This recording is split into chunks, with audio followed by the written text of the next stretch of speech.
Good morning. Welcome to Friday's Huddle.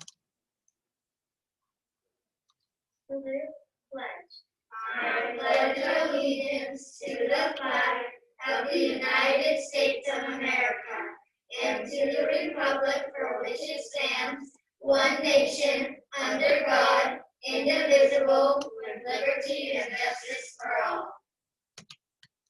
Today we'll be talking about Habit 4, Think Win-Win, emotional bank accounts. Dr. Stephen R. Covey defines an emotional bank account as one's relationship with another. An emotional bank account is a metaphor.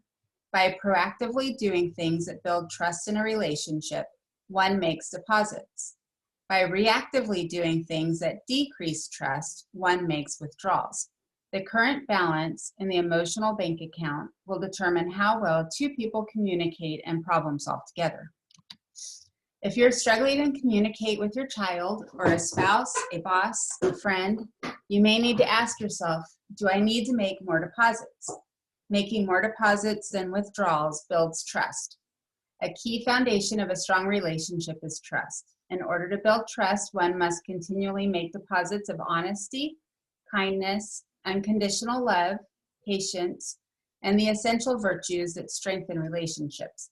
By doing this, we build large reserves in the emotional bank account, just like your checking account. And who doesn't want that? We all make mistakes. We all make withdrawals from others' emotional bank accounts. Understanding the difference can help us build a larger reserve of deposits. This is especially important with our children and our spouses and our friends. Common withdrawals include checking your phone when you're being spoken to, nagging, yelling or screaming at a child, criticizing them, being sarcastic, talking to them negatively or about them negatively to others, interrupting them when they speak. When we realize we're making withdrawals, we need to quickly apologize and stop. We need to replace the withdrawals with deposits.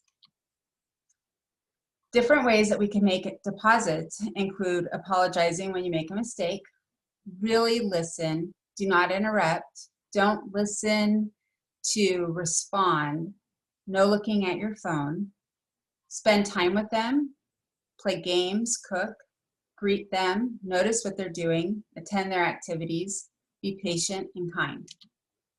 Help them solve their own problems, but don't try to solve them for them. Or maybe I should say, don't do their homework for them.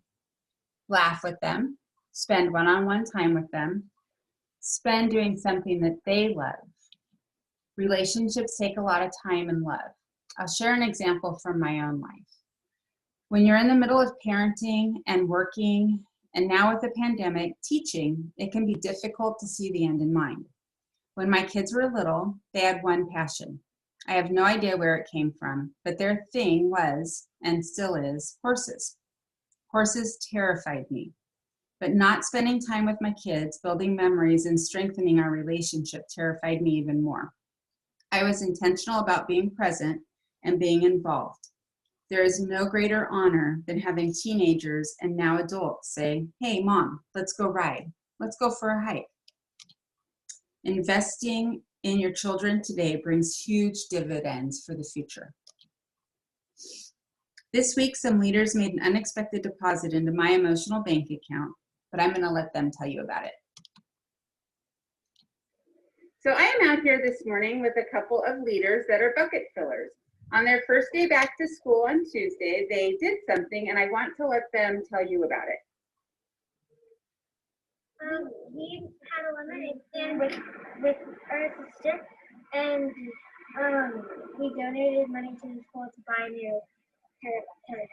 We donated $37.50. That is awesome, ladies.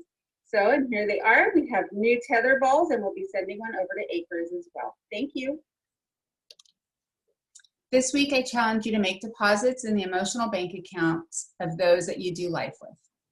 Invite your child to reteach this concept of emotional bank accounts. Ask each family to identify 2 or 3 things they consider a deposit. Create a list by family member name. Hang the list up to remind everyone that acts of kindness can strengthen relationships right in your own home. I promise it will be worth your time.